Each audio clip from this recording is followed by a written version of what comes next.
Outremernews.fr, le site de l'actualité Outre-mer, 24 heures sur 24 et 7 jours sur 7. Retrouvez la chaîne Outremer News sur YouTube. Hexagone, actualité. La parole est à monsieur Max Mathiazin pour le groupe Lyot. Merci, Madame la Présidente. Ma question s'adresse à Monsieur le Premier ministre. Monsieur le Premier ministre, les prix des billets d'avion sont exorbitants, voire prohibitifs pour nos concitoyens ultramarins et corses. Ceux qui viennent rendre visite à leurs enfants qui étudient en France hexagonale, ou à l'inverse, pour ceux qui travaillent dans l'Hexagone et qui rentrent dans leur famille, comme cela est normal. Quand on interroge les compagnies d'aviation, elles dénoncent le prix exorbitant du kérosène. On a un billet d'avion, par exemple, Pointe-à-Pitre Paris, qui est 3 fois plus élevé qu'un billet Paris-New York. Un Pointe-à-Pitre Fort-de-France qui coûte le double d'un Pointe-à-Pitre Miami. Et aujourd'hui, le gouvernement veut multiplier par 3 la taxe dite taxe Chirac. Rappelons qu'à l'origine, cette taxe était destinée à financer l'achat de médicaments pour les pays en développement. Mais elle a été détournée de sa destination depuis 2020 pour financer aussi et surtout l'Agence de financement des infrastructures de transport dans l'Hexagone. En bout de chaîne, ce sont des hausses insupportables du prix des billets d'avion pour nos concitoyens ultramarins et corses.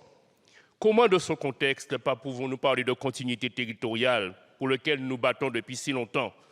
Tous les députés ultramarins et corses s'opposent à cette surtaxe. Nous l'avons déjà dit, monsieur le député. Alors, monsieur le Premier ministre, nous vous demandons instamment de vous opposer à la présentation de l'amendement du gouvernement visant à multiplier par 3 la taxe de solidarité sur les billets d'avion pour les vols entre la France hexagonale et les territoires d'outre-mer ou la Corse. Produit de première nécessité en moyenne 40% plus élevé que dans l'Hexagone. Billets d'avion inabordables et en outre-mer, le pacte républicain pour nous est rompu.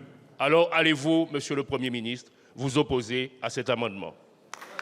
Je vous remercie, mon cher collègue. La parole est à monsieur Antoine Armand, ministre de l'Économie et des Finances. C'est lui qui va répondre. Merci, Madame la Présidente. Mesdames et Messieurs les députés, Monsieur le député Mathiazin, je vous remercie, Monsieur le député, pour cette question importante. Je veux d'abord vous redire, comme je l'ai fait à votre collègue tout à l'heure, que la priorité du ministre des Finances de la France, lorsque la dette approche 113% du produit intérieur brut et que le déficit dépasse 6%, c'est de réduire les déficits et de le faire en conscience. Et que cela passe d'abord et avant tout, nous l'avons rappelé avec mon collègue Laurent Saint-Martin, par la baisse de la dépense publique, au moins aux 2/3, et je ne doute pas que cette Assemblée contribuera à faire que cette proportion soit encore plus importante. Et puis ensuite, et seulement ensuite, que l'effort repose sur des prélèvements qui puissent concerner d'abord et essentiellement les plus fortunés. Et dans ce cadre-là, le fait que ceux et celles qui se déplacent beaucoup en avion contribuent au redressement des finances publiques, contribuent, je finis de vous répondre, monsieur le député, contribuent aux finances publiques et à l'investissement dans la transition énergétique est important.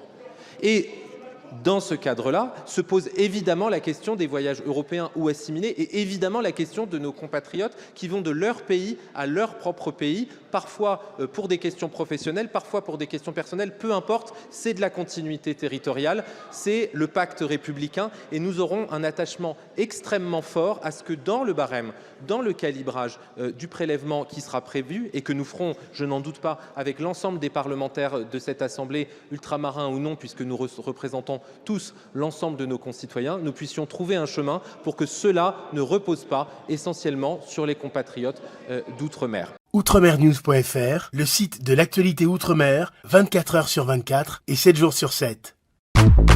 Retrouvez la chaîne Outremer News sur YouTube.